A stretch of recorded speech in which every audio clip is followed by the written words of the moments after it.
Hi guys, this is your reader Pamela, and I'm going to continue reading the novel that I was reading, The Adventure of Huckleberry Finn by Mark Twain.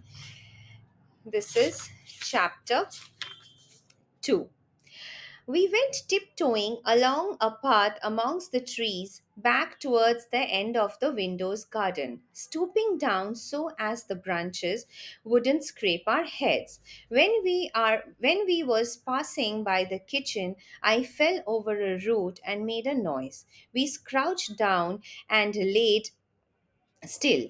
Miss Watson's big nigger named Jim was sitting in the kitchen door. We could see him pretty clear because there was a light behind him. He got up and stretched his neck out about a minute, listening. Then he say, "Huda." He listened some more, and then he come tiptoeing down and stood right between us. We could touch him nearly. Well, likely it was minutes and minutes that there weren't a sound, but we all there so close together. There was a place on my ankle that got to itching, but I doesn't scratch it, and then my ear began to itch, and next my back, right between my shoulders. Seems like I would die if I couldn't scratch. Well, I have noticed that things plenty times since. If you are with the quality or at a funeral or trying to go to sleep when you ain't sleepy, if you are anywhere where it won't do for you to scratch, why will you itch all over in upwards of 1,000 places? Pretty soon Jim says, "Say who is you? What is you?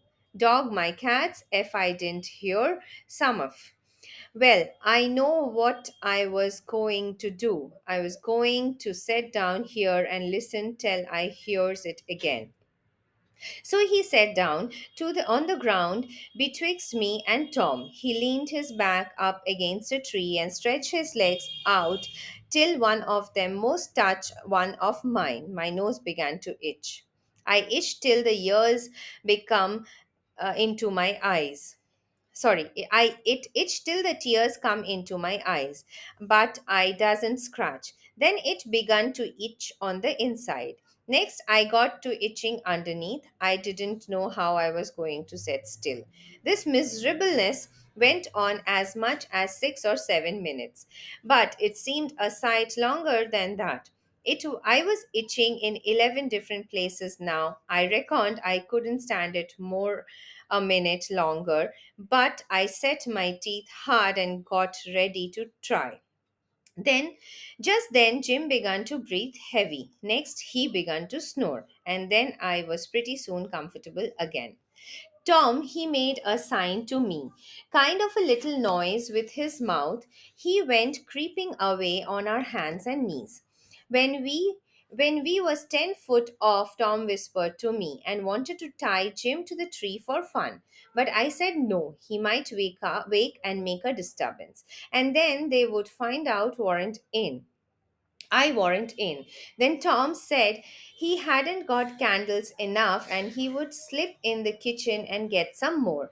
I didn't want to try. I said Jim might wake up and come, and Tom wanted to risk it. So we slid in there and got 3 candles. And Tom laid 5 cents on the table for pay. Then we got out, and I was in a sweat to get away, but nothing would do Tom but we must crawl to where Jim was on his hands and knees and play something on him. I waited and it seemed a good while. Everything was so still and lonesome. Soon as Tom was back, we cut along the path and garden fence and by fetched up on the steep top of the hill and the other side of the house. Tom said he slipped Jim's hat off his head and hung it on a limb right up over him, and Jim stirred a little, but he didn't awake.